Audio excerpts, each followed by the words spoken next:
ওজন কমবে, পেটও ভরবে। এই গরমে কম তেল, বেশি পুষ্টি আর দারুণ স্বাদে তৈরি এই ডায়েট চিড়ার পোলাও। তাহলে চলো আমার রান্নাঘরে।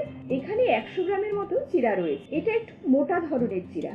এই মোটা চিড়া ব্যবহার করলে পোলাওটা একদম ঝরঝরে হবে। আর এক ধরনের চিড়া পাওয়া যায় বাজারে, সেটা খুব পাতলা, ওটা কিন্তু আমরা নেব না। পাতলা চিড়া নিলে পোলাওটা একদম ঝরঝরে হবে না, দলা দলা হয়ে যাবে। এই মোটা চিড়াটাকে ভালো করে 2-3 বার ধুয়ে একটা ঝাঁঝরির মধ্যে রেখে দিলেই চলবে। ভিজিয়ে রাখবো না, তাহলে চিড়াটা অতিরিক্ত নরম হয়ে যাবে। কিছু সবজি নিয়েছি, ছোট 2-3টে গাজর আর শশার একটা ছোট্ট টুকরো।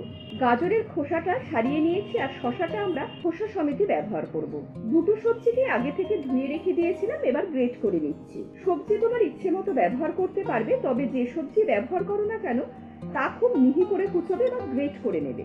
এবার গ্রেট করা গাজর আর শশাটাকে চিড়ার সাথে আলতো করে মিশিয়ে দেব।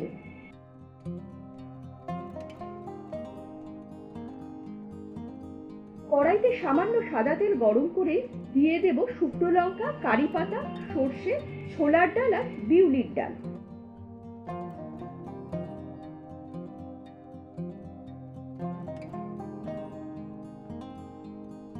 হালকা করে ভেজে নিয়ে দেব পেঁয়াজ কুচি।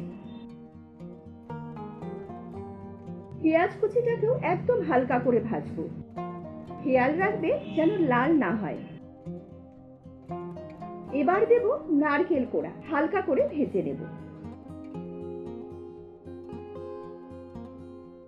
নারকেল কোড়া হালকা করে ভাজা হলেই দেব জিরা।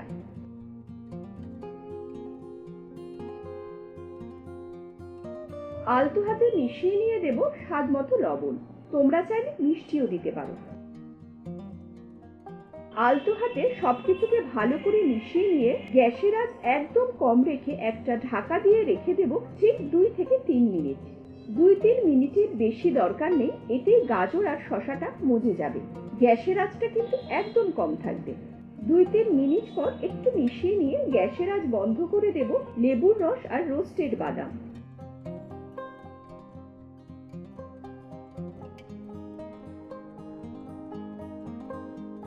মিশিয়ে নিয়ে গরম গরম পরিবেশন করো। কেমন লাগলো কমেন্ট করে আমাকে জানাতে ভুলো না কিন্তু। রেসিপি ভালো লাগলে লাইক, শেয়ার আর সাবস্ক্রাইব করে আমার পাশে থেকো। তাহলে চলি, সকলে ভালো থেকো, সুস্থ থেকো। শুভরাত্রি।